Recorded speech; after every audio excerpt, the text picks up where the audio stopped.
പുതിയ നികുതി പ്രഖ്യാപനങ്ങളോ ഇളവുകളോ ഇല്ലാതെ ധനമന്ത്രി നിർമ്മല സീതാരാമന്റെ ഇടക്കാല ബജറ്റ്. ആദായ നികുതി സ്ലാബുകളിൽ മാറ്റമില്ല. ഇറക്കുമതി തീരുവയടക്കം പരോക്ഷ നികുതി ഘടനയിലും മാറ്റമില്ല. നികുതിയുടെ ഏറ്റവും കുറഞ്ഞ തുക വർദ്ധിപ്പിച്ചത് മോദി സർക്കാരാണെന്ന് വി മുരളീധരൻ പറഞ്ഞു. ലോക്സഭാ തെരഞ്ഞെടുപ്പ് അടുത്തു നിൽക്കെ നികുതി ഇളവുകളടക്കം പ്രതീക്ഷിച്ചിരുന്നുവെങ്കിലും നിർമ്മല സീതാരാമന്റെ ഇടക്കാല ബജറ്റിൽ അതുണ്ടായില്ല. കോർപ്പറേറ്റ് നികുതിയിൽ മാറ്റമില്ല. 7 ലക്ഷം വരെയുള്ള നികുതി ഇളവുകൾ തുടരും. ആദായ നികുതി പരിധിയിലും മാറ്റമില്ല. നിലവിലെ നിരക്ക് തുടരും. നികുതി തിരിച്ചടവുകൾ ലളിതമാക്കും. ഇറക്കുമതി തീരുവയിലും മാറ്റമില്ലെന്ന് നിർമ്മല സീതാരാമൻ പറഞ്ഞു. The government has reduced and rationalized tax rates.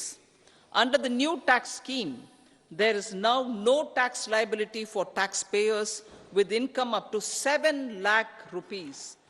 പ്രത്യക്ഷ നികുതി വരുമാനം ഇരട്ടിയിലധികം വർദ്ധിച്ചു. നികുതിദായകരുടെ പണം വികസനത്തിന് ഉപയോഗിച്ചു. ധനക്കമ്മി 5.1 ആക്കുകയാണ് സർക്കാരിന്റെ ലക്ഷ്യം. ടാക്സ് റിട്ടേൺ ലളിതമാക്കും. കോർപ്പറേറ്റ് നികുതി 22% കുറച്ചുവെന്ന് ധനമന്ത്രി. നികുതി ഇളവുകൾ എന്തുകൊണ്ട് പ്രഖ്യാപിച്ചില്ല എന്ന ചോദ്യത്തിന് കേന്ദ്ര സഹമന്ത്രി വി മുരളീധരന്റെ മറുപടി ഇങ്ങനെ: രാജ്യത്തെ ജനങ്ങളുടെ വരുമാനത്തിലുണ്ടായിട്ടുള്ള വർധനവിനെ സർക്കാർ കണക്കിലെടുക്കുന്നു എന്ന് വേണം മനസ്സിലാക്കാൻ. റിപ്പോർട്ടർ, ദില്ലി.